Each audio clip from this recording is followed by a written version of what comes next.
Rainbow Magic, Early Reader Series, Book 2, Flora the Fancy Dress Fairy, by Daisy Meadows, illustrated by Georgie Ripper, read by Esther Ha. Story 1, The Great Cake. What a beautiful place, Rachel Walker cried when she saw McCurcy Castle. Her grown-up cousin, Lindsay, was having a party there to celebrate her wedding anniversary, and Rachel was invited, along with her best friend, Kirsty Tate. It's just like a fairy tale castle, Rachel said. Kirsty grinned. She and Rachel knew all about the fairies because they had met and helped the fairies many times. Inside the castle, Lindsay showed them to their bedroom. Rachel and Kirsty gasped with delight when they saw the huge room. Lindsay pointed to a small door set opposite the beds. That door leads up to the battlements, she said. Be careful if you go up there. As Lindsay hurried off, Rachel opened the little door and found a staircase winding upwards. Suddenly, a chilly gust of wind blew right down into the room. Look, there's ice all over the stairs, Kirsty gasped. The girls were curious, so they climbed the steps, holding on to the handrail. The higher they got, the colder they felt. My icicle party will be the best fun ever, snapped an icy voice ahead of them. The two girls crept to the top of the steps and peeped around the turret. They saw Jack Frost standing there. I'll be the one having a party tomorrow, not those pesky humans, he said to the goblin servant beside him. We can't let Jack Frost spoil our party, said Kirsty. Let's go to Fairyland and get help. The girls opened their special lockets and sprinkled fairy dust over their heads. The magical dust turned them into fairies and whisked them away. As soon as Rachel and Kirsty landed in Fairyland, a fairy in a fabulous mermaid costume flew up to them. Oh, I'm so glad to see you, she cried. I'm Flora, the fancy dress fairy. The girls said, Hello. Is something wrong? Kirsty asked. Some goblins have stolen my magical items, Flora said. I need them to make sure fancy dress parties go well. The magical figurine, a little golden model of a princess, makes food taste wonderful.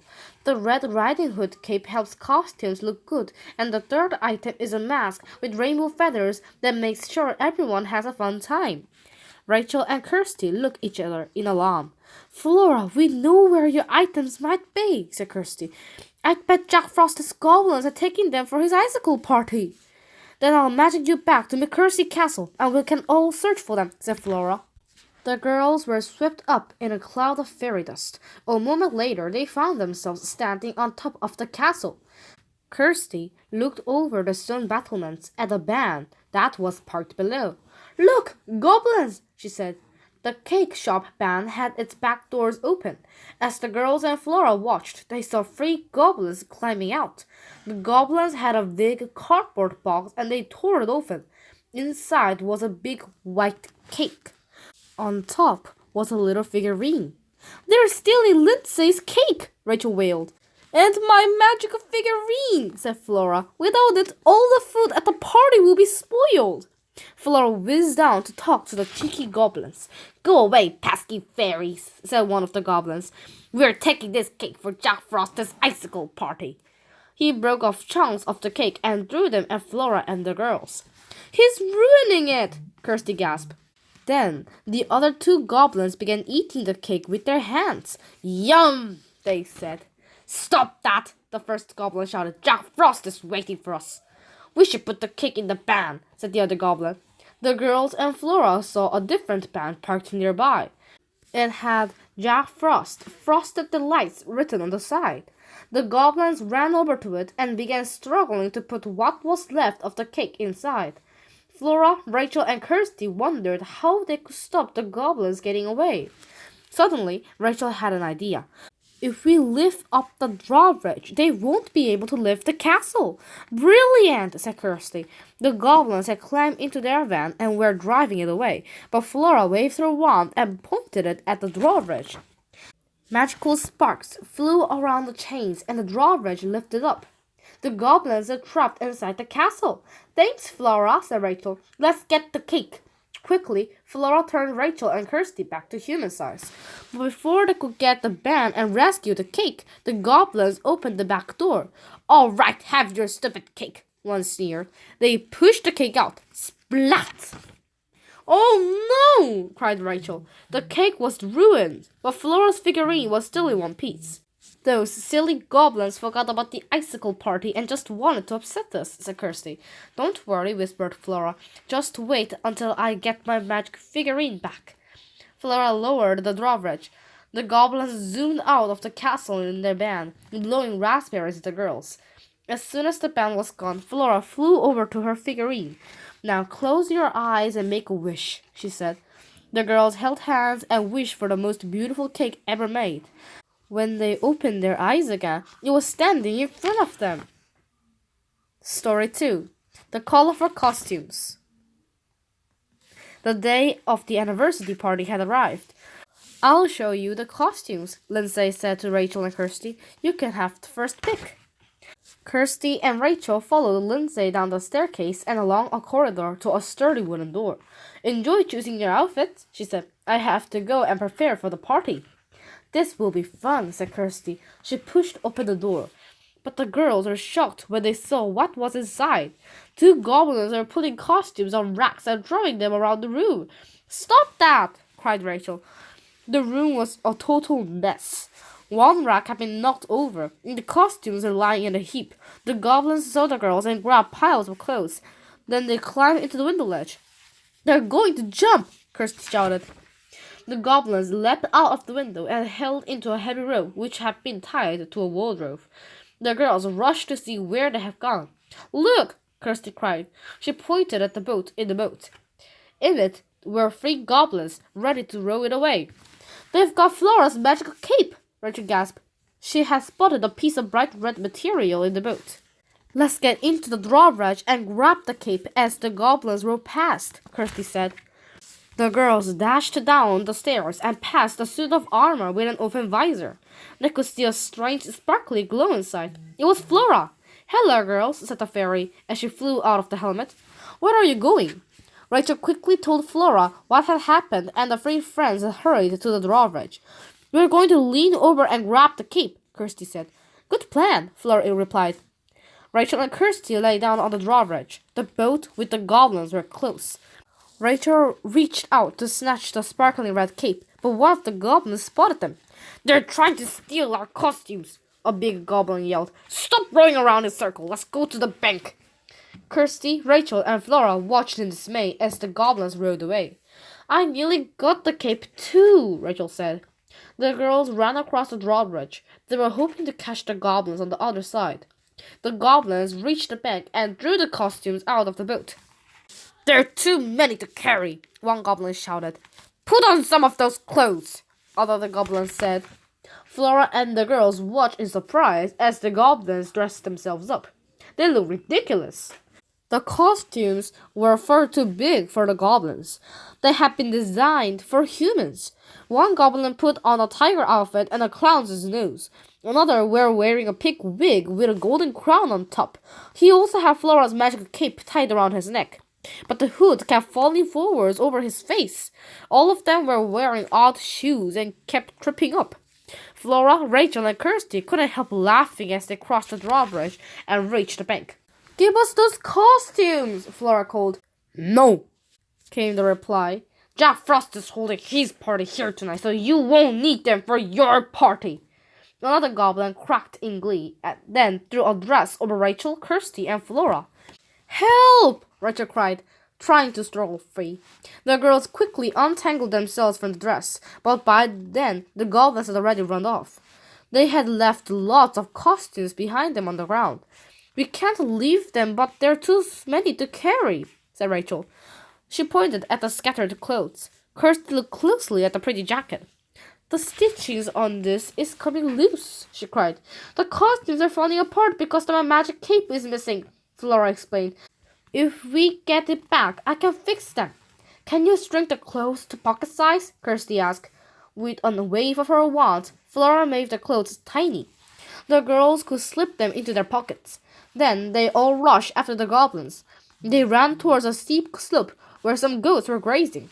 "Perhaps you can ask the goats to help us," Rachel suggested. "Great idea," Flora said. "Animals like fairies." Flora whispered to the goats. They looked up and then trotted over to the goblins. They were blocking their path. The goblins stared nervously at the hairy creatures. They shook with fear. "They're very big," said one goblin. "Do you think they eat goblins?" asked the other. One of the goblins were wearing a hat with a felt flower. A curious goat came over to sniff it. "Ah!" said the goat, and tried to eat the flower.